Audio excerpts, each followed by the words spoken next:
சங்கரா தொலைக்காட்சி நேயர்களுக்கு நமஸ்காரம்.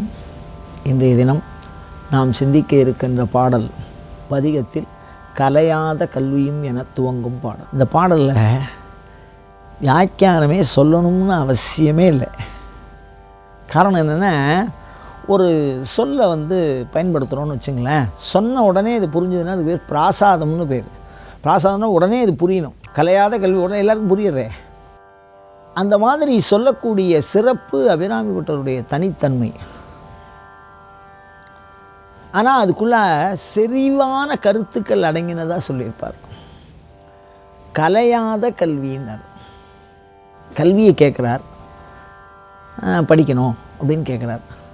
அது என்ன கலையாத கல்வி அப்படின்னா என்னென்னா, படித்தா மறந்துடும்.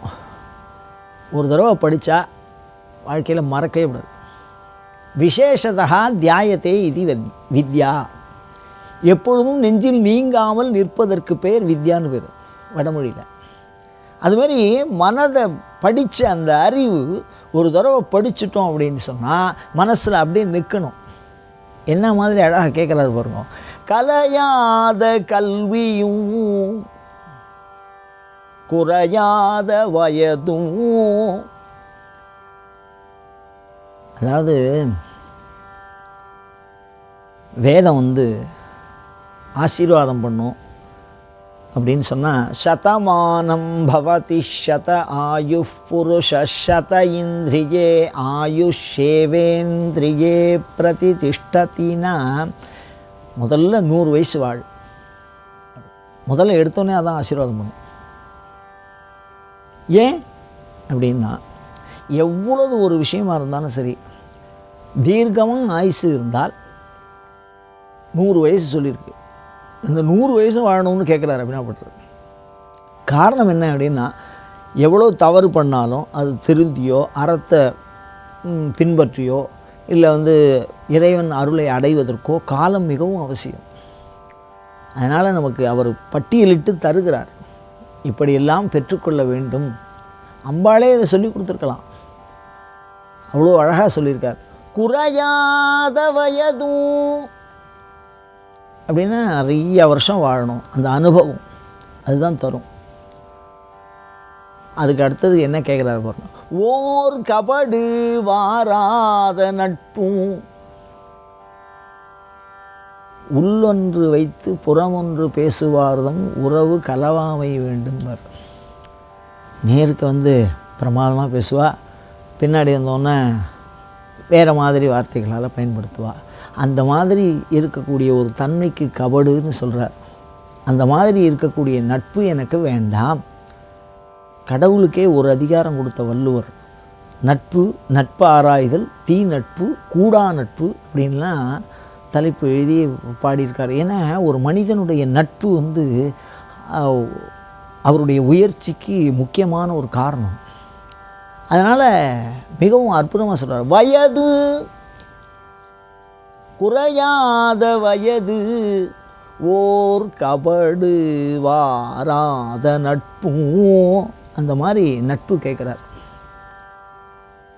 நல்லவர்களுடைய நட்பு. சத்சங்க திக்கதைய கிம்ன கரோதி பும்சாம்னு வடமொழி சொல்லும். நல்லவர்களுடைய செயற்கையானது எதைத்தான் செய்யாது, நல்லவர்களுடைய நட்பானது எதைத்தான் செய்யாது அப்படின்னு அடியவர்களுடைய கூட்டியவா என்னை தன் அடியாருள்பார்.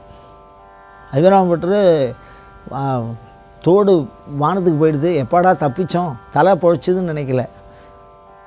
அடியாருள் அப்படின்னு அடியார் கூட்டுறது. அந்த மாதிரி ஒரு நட்பு, நல்லவர்களுடைய நட்பு. கபடு வாராத நட்பும். அடுத்தது கேட்குறாங்க பாருங்க. கன்றாத வளமையும். அதாவது எல்லாருக்கும் காலம் இந்த வளமையை ஏற்றும் இறக்கும். ஜோசியத்தில் 30 வருஷம் வாழ்ந்தவாலும் இல்லை, 30 வருஷம் கெட்டவாலும் இல்லைன்னு ஒரு வார்த்தை சொல்லுவாள். ஏன் 30 வருஷம்னா எல்லா கிரகமும் ஒரு ரவுண்டு வந்துடும். அது எவ்வளோ பெரிய வளமாக இருந்தாலும் சரி, அதுக்கப்புறம் மாற்றம். அப்போ நன்மையாக இருந்தாலும் அதை காலம் கொண்டு போகும், தீமையாக இருந்தாலும் அதை காலம் கொண்டு போகும். அதனால் இந்த இடத்துல ரொம்ப தெளிவாக கேட்குறாரு பாருங்க. நல்லவைகள் குறையவே கூடாது. கன்றாத வளமையும். குறையவே கூடாது என்னுடைய வளமைங்கிறது. அடுத்தது சொல்ல பாருங்க. குன்றாத இளமையும். முதல்ல சொன்னார் குறையாத வயதும்னு கேட்டார். 100 ஆயுசு வேணும்னு கேட்டுவிட்டார். அப்படி கேட்டால் கூட 97 வயசாகுது 98 வயசாகுது அப்படின்னா எதையும் அனுபவிக்க முடியாது. கண்ணு சரியாக தெரியாது, காது கேட்காது. அப்போ அனுபவிக்காமல் 100 வயசு வரைக்கும் வாழ்ந்து என்ன பிரயோஜனம்? அதனால் இளமை இருந்தால் தான் அனுபவிக்க முடியும். அதனால தான் புலன் நுகர்வோடு செழிப்போடு குறைவற்ற தன்மையோடு அந்த வயது வேணும்னு கேட்குறார். குன்றாத இளமையும், அந்த ஒரு ஆற்றல் இந்த உடலுக்குன்னு ஒரு குறிப்பிட்ட காலம் இருக்குது. அந்த காலம் வரைக்கும் அந்த நுகர்வு தன்மை பெற்றதாக இருக்கும். வயசாக ஆக அந்த நுகர்வு தன்மை குறைஞ்சிட்டே போகும். சின்ன வயசில் 10 வாழைப்பழத்தை வருஷலாக சாப்பிட்ருவான், செரிக்கும் அது. ஆனால் பெரிய வயசில் சாதாரணமாக ஒரே ஒரு வாழைப்பழம் சாப்பிட்டா 3 தடவை வாந்தி எடுத்துட்டுருப்பான். ஒரு 60 வயசுக்கு மேலே இதை சாப்பிடாத அதை சாப்பிடாதன்னு. அந்த மாதிரி அது காரணம் அந்த இளமை. அந்த இளமை நெடிய காலத்துக்கு வாழணும், இளமையோடு இருக்கணும். அதை எவ்வளோ அழகாக கேட்குறாரு பாருங்க. குன்றாத இளமையும் கழு பிணி இல்லாத உடலும். பிணி அப்படிங்கிறது என்ன அப்படின்னா, இயல்பு நிலை மாறிப்போதலினாலே வரக்கூடிய துன்பம், வியாதி. அது நீங்கள் 40 வயசில் 4000 வியாதி, அதை அந்த பிணிக்கு வியாக்கியானம் வேண்டாம். ஆனால் இவர் கழு பிணின்னு, கழுன்னு முன்னாடி ஒரு வார்த்தை சொல்ல போகிறாங்க. கழு பிணி இல்லாத உடலும். இந்த கழுங்கிறது என்ன அப்படின்னா, இயல்பாகவே பிறக்கும் போதே சில பேருக்கு ஊனம் அந்த மாதிரி பிரச்சனைலாம் வருது இல்லையோ, அந்த மாதிரி பிரச்சனையும் வரக்கூடாதுங்கிறார் அவர். செய்ய வேண்டியதை செய்யாமல் இருக்கிறதுனால சில வியாதி வரும், செய்யக்கூடாத செய்கிறதுனாலையும் சில வியாதி வரும்.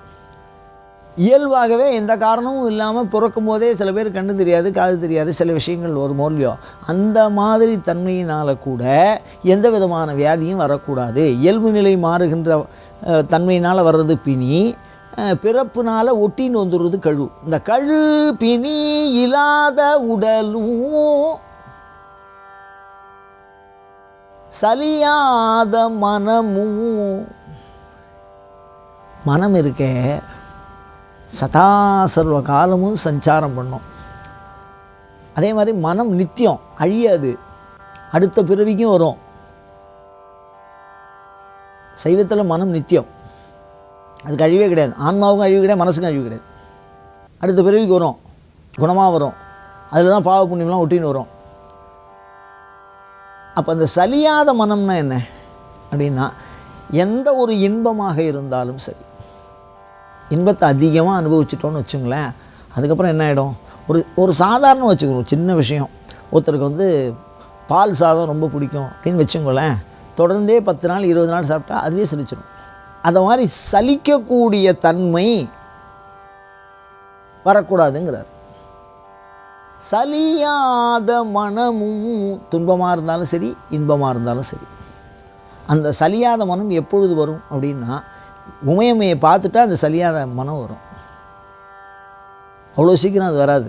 அபியாசத்தினால யோகிகள் கொண்டு வருது. யோக சித்த விருத்த நிரோதா. மனதில் விருத்திகள் அற்று அப்படியே அமைதியாக நிச்சிந்தோ நியமித மனசோ நிர்விகாரோ நித்தியமாம் சைவ யோகி. எந்த ஒரு எண்ணத்தை பற்றி செய்யணுங்கிற எண்ணமோ, அதை விடணுங்கிற எண்ணமோ, அதை பற்றின கவலையோ துக்கமோ எந்த விதமான எண்ணமும் இல்லாமல் அமைதியாக காலம்பரை வாசலில் ஏற்றி வச்ச விளக்கு மாதிரி அப்படி அசையாமல் நிற்கும் மனது. அதுதான் சலியாத மனம்னு பேர். சலியறதுன்னா அசைகிறது. வடமொழியும் தென்மொழியும் பயன்படுத்தி ஒன்றா கலந்துடுவார் அபிராமிப்பட்டர். மணிப்பிரவாளம் பேர். பாதி வடமொழியாக இருக்கும், பாதி தென்மொழியாக இருக்கும். அது ரெண்டுத்தையும் பொருள் கொள்ளலாம்னு வழி இருக்குது. மணிப்பிரவாளம் இந்த வேறு எந்த ஒரு இரு மொழிக்கும் இல்லாத ஒரு மிக நெருங்கிய தொடர்பு இந்த மணிப்பிரவாளத்துக்கு உண்டு, தமிழுக்கும் வடமொழிக்கும். அதனால் சலியாத மனம், அசையாத மனம் வேண்டும், உறுதியான மனம் வேண்டும். பூஜையில் ஆரம்பிக்கும் போதே முதல்ல உட்கார்ந்த உடனே ஸ்ரீ குருப்யோ நமஹா அப்படின்னு ஆரம்பிச்சுட்டு அடுத்தது ஆகமத்தில் என்ன சொல்லுவார், திருவந்தே ராஜா வருணோ திருவந்தேவோ ப்ருஹஸ்பதி. உறுதியான மனம் இருந்தால்தான் எந்த ஒரு செயலையும் செய்து முடிக்க முடியும், உமையம்மையும் பார்க்க முடியும். அப்படி அசைகின்ற மனதை உடையவர்களால் உபாசனைக்கு அது லாயக்கில்லை, பயன்படுத்த முடியாதது. அப்போ அது ஒரு தகுதியற்றதாக மாறிவிடும். அதனால் உறுதியான மனதை கேட்க. சலியாத மனமும் அன்பு அகலாத மனைவியும். இந்த இடத்துல அன்புங்கிறது சிவனை ஒத்தது. அன்பே சிவமாவது யாரும் அறிந்திலர். அன்பு தான் சிவம். திருமூலர் அவ்வளோ அற்புதமாக சொல்லியிருப்பார். அன்புனா என்ன அப்படின்னா உடல் மேல் உயிர் கொள்ளுகிற பண்பு. நம்மளுடைய உடம்பு இருக்குது, வயசு 90 ஆயிடுத்து, முடியல, உட்கார முடியல, எழுந்திருக்க முடியல. ஆனால் இந்த உடம்பு விட்டுணுன்னு தோன்றதா? நமக்கு தோணாது. இதை பிடிச்சி வச்சுக்கணுன்னு தான் தோணும். காரணம் என்னென்னா இந்த உடல் மேல் இந்த உயிர் ஒரு பற்று வைத்திருக்கிறது. அந்த மாதிரி அன்பு அகலாத உன்னதமான அன்பு. உலகத்தில் கொடியது எதுன்னு கேட்டான், கொடியது எது? வறுமை கொடியது. அதை விட கொடியது எது? இளமையில் வறுமை.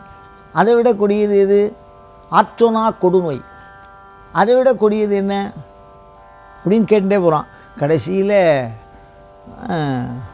அன்பிலா பெண்டீர் அப்படின்னா அதனும் கொடிது அவர் கையால் உண்டர். அந்த மாதிரி ஒரு விஷயம் ரொம்ப அற்புதமாக சொல்கிறான். அன்பு அகலாத மனைவியும். எப்படி அழகாக கேட்குறத பாருங்க. ஒரு மனிதன் என்னென்னலாம் மனசில் வச்சுட்டுருக்கானோ, தாம் என்னென்ன மாதிரி ஒரு ஏக்கம், அது அறத்தோடு சம்மந்தப்பட்டிருக்கணும், தர்மத்தோடு இருக்கணும். அதுக்கும் அதனால் அன்பு அகலாத மனைவியும். மனைவி எப்படி இருக்கணும்? அன்போடு இருக்கணும். அது ரொம்ப அற்புதமான விஷயம். அதுக்கு அடுத்தபடியாக சொல்கிறாரு பாருங்க. தவறாத சந்தானமும். தவறாத சந்தானம் அப்படின்னு, சந்தானம்னா பையன்னு அர்த்தம், குழந்தைன்னு அர்த்தம். தவறாத சந்தானம்னா நான் அப்பா சொல்கிற வார்த்தையை ஒரு எல்லளவுக்கும் மாறாத பையனாக இருக்கணும். அப்படி மாறி போனால் அந்த தகப்பனாருக்கு மிகப்பெரிய கஷ்டம். ஒரு சின்ன ஒரு சொற்பொழிவில் கேட்குறது தான் எனக்கு ஞாபகம் வந்தது. ஒருத்தர் உன் பையனை என்ன படிக்க வச்சார்னு ஒரு பெரியவர் கேட்டார். நான் பையனை வக்கீலுக்கு படிக்க வச்சேன்னார். இப்போ எப்படி இருக்கான்னா, முதல் கேஸே என் பேரில் சொத்தை பிரித்து கொடுன்னு போட்டிருக்காங்க. அந்த மாதிரி ஒரு பையன். அப்போது சொல்கிறத கேட்காத அந்த பையன் சந்தானமாகவே இல்லை. காக்க வந்தியா கதலி வந்தியான்னு பேர். அது அந்த சந்தானத்தை பற்றி நிறையா சொல்லுவார். அதனால் மகன் எப்படி இருக்கணும்னா சொன்ன சொல்லு தவறாதவனாக இருக்கணும். யாருடைய சொல்ல? தகப்பனார் தாயாருடைய சொல். அவ்வளோ அழகு. தவறாத சந்தானமும். அந்த தவறாத அப்படிங்கிறதுக்கு தர்மத்தை கடைபிடிப்பவனாக இருக்கணும். தன் மகனை சான்றோன் என கேட்ட தாய்ம்பார்.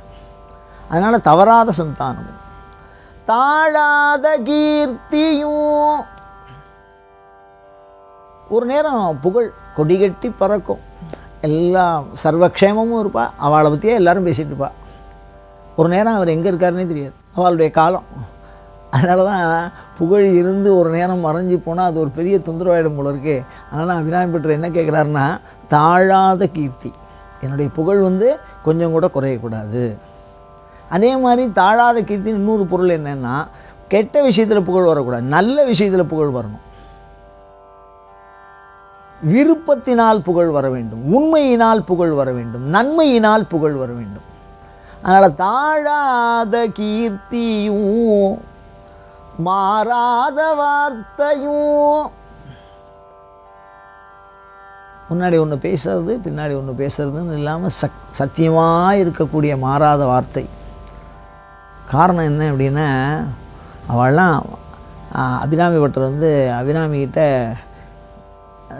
இவர் பரிச்சாரகம் பணி செஞ்சுட்டுருக்கார். அவெல்லாம் ஆசீர்வாதம் பண்ணினா சொன்னது அப்படியே பழிக்கும். அதனால் மாறாத வார்த்தைன்னு கேட்குறார். ஏன்னா கோயிலில் வந்தவன் நிறையா பேர் எனக்கு இதை செய்யுங்கோ அதை செய்யுங்கோன்னு கேட்டால், அமாவாசை பௌர்ணமினா பௌர்ணமி தான், மாறாத வார்த்தையும் அவர் சொன்னதுனால அம்பாள் அமாவாசையே பௌர்ணமி ஆக்கணும். நான் ஒரு தப்பே சொன்னால் கூட அதை கூட உண்மையை ஆக்கணும் அம்பாள். அந்த மாதிரி மாறாத வார்த்தை வேணும். தடைகள் வாராத கொடையும். கொடைக்கு ரெண்டு வேணும். நிறைய பொருள் வேணும், ரெண்டாவது கொடுக்கணுங்கிற மனசு வேணும். அதனால் சொல்கிறார், தடைகள் வாராத கொடையும். நிறைய பொருளும் கொடுக்கணுங்கிற எண்ணமும் வேணும். அதுக்கு அடுத்தபடியே சொல்கிறார், தொலையாத நிதியமும். அதாவது எல்லா செல்வமும் சென்று கொண்டே இருப்பதனால் செல்வம்னு பேர். அதை கையில் பிடிக்கவே முடியாது. நம்ம ஒரு 10 ரூபா பணம் வச்சுக்கணும், அடுத்த நிமிஷம் அடுத்த வாழ்கிட்ட போய்டும். நம்மளுடைய தேவையை பூர்த்தி பண்ணிட்டு அந்த பணம் அடுத்த வாழ்கிட்ட போய்டும், அங்கேருந்து அங்கே மாறிடும். சென்று கொண்டே இருப்போம். அதனால் தொலைந்து விடும் நிதியம். அதனால் தொலையாத நிதியமும். தொலையாத நிதியம்னா ஆன்மான்னு ஒரு பேர். தனம் அக்னிர் தனம் இந்திரோ தனம் வசுகு வருணம் தனமஸ்னுதே அப்படின்னு. தனம்னா மூச்சு காத்து. அந்த மாதிரி தொலையாத நிதியம் அப்படின்னு இந்த ஆன்மாவுக்கு பேர். நான் வாழ்நாளிலேயே என்னுடைய ஆன்மாவை உணர வேண்டும், ஆன்மாவிற்குள் உமையம்மையை உணர வேண்டும். அதனால் அப்படி கேட்குறார். தொலையாத நிதியமும் கோணாத கோலும். ஒரு அரசன் மாதிரி இருக்கிறது. கோணாத கோலும் ஆளுவது. அவங்க அன்பினால் ஆளுவது. அறத்தினால் ஆளுவது வேறு, அன்பினால் ஆளுவது வேறு, பண்பினால் ஆளுவது வேறு. இந்த இடத்துல அன்பினால் ஆளுவதை சொல்கிறார். கோணாத கோலும். இந்த இடத்துல ரொம்ப அழகாக யோசிச்சிருக்கார். ஒரு துன்பம் இல்லாத வாழ்வும். ஒரு சின்ன துன்பம் கூட வரக்கூடாது. அதை கூட அவர் ஏற்றுக்கலை. ஒரு துன்பத்தை கூட ஏற்றுக்கலை. ஒரு துன்பம் இல்லாத வாழ்வும் துய்ய நின் பாதத்தில் அன்பும் உதவி பெரிய தொண்டரொடு கூட்டு கண்டாய். என்ன சொல்கிறான்னா, துய்ய நின் பாதத்தில் அன்பும். தூய்மையானவனுடைய பாதம். தூய்மை ஆன்ம அழுக்குகளை தூய்மை செய்து மோட்சத்துக்கு அனுப்பக்கூடிய உன்னுடைய பாதம் இருக்க, அந்த பாதத்தில் அன்பு வேண்டும்னு கேட்குறாரு பாருங்க. முன்னாடி அன்பு அகலாத மனைவின்னு கேட்டார். இந்த இடத்துல அவருக்கு என்ன கேட்குறாருன்னா, அந்த பாதத்தில் அன்பு வரணும் எனக்கு.